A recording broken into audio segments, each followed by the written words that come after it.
El abuso de tomarse la justicia por mano propia, un análisis jurídico, moral y religioso. En sociedades afectadas por problemas de inseguridad y desconfianza hacia las instituciones, es común que las personas intenten tomar la justicia por mano propia. Esta reacción, aunque comprensible en contextos de desesperación, es ilegítima desde varias perspectivas, jurídica, moral y religiosa. La justicia popular, impulsada por la frustración, no solo socava el Estado de Derecho, sino que también pone en peligro la vida e integridad de los acusados, quienes merecen un juicio justo. 1. La presunción de inocencia, un pilar del derecho. En cualquier Estado de Derecho, como es el caso del Perú, la presunción de inocencia es un principio fundamental consagrado en la Constitución y los tratados internacionales de derechos humanos. Este principio establece que toda persona es inocente hasta que se demuestre lo contrario en un juicio con todas las garantías procesales. Tomarse la justicia en manos propias convierte a la comunidad en juez y verdugo, violando derechos fundamentales como el debido proceso y el derecho a la defensa. Las sentencias extrajudiciales, como los linchamientos, no solo niegan a las personas el derecho a un juicio justo, sino que también abren la puerta a errores fatales, como condenar a inocentes por simple sospecha o discriminación. 2. La vida y la integridad humana, prioridad jurídica. El respeto a la vida y la integridad física son derechos fundamentales protegidos por la ley peruana y por instrumentos internacionales como la Convención Americana sobre Derechos Humanos. Bajo ninguna circunstancia se puede justificar la ejecución de una persona, ni siquiera si es culpable de un delito, sin el debido proceso. El Código Penal peruano establece sanciones graves para aquellos que participen en actos de violencia, incluso si lo hacen bajo la idea de defender a la comunidad. La pena de muerte está abolida en Perú, excepto en casos excepcionales como traición a la patria en tiempos de guerra, por lo que cualquier acción que tenga como resultado la muerte de una persona fuera de un proceso judicial es ilegal y se califica como homicidio. 3. El concepto de presunto delincuente.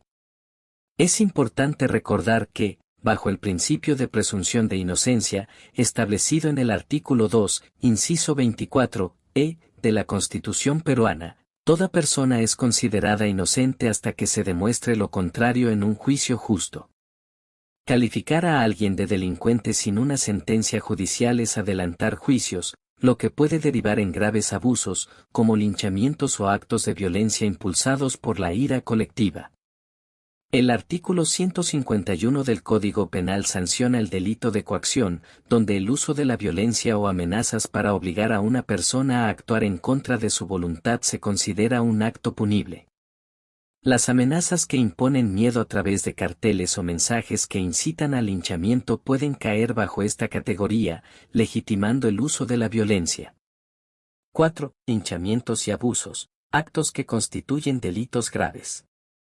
Tomarse la justicia por mano propia, ya sea mediante golpizas, humillaciones públicas o amenazas de linchamiento, es un delito que atenta contra la vida e integridad de las personas.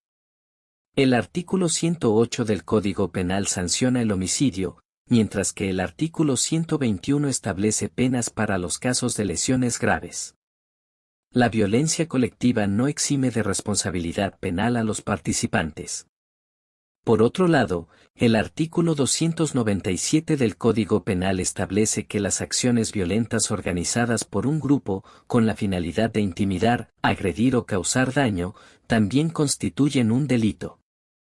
Los linchamientos, organizados en algunas zonas, podrían ser perseguidos penalmente bajo este artículo si se demuestra que existe coordinación entre vecinos para llevar a cabo estos actos de violencia. 5. La dimensión moral, respeto a la dignidad humana.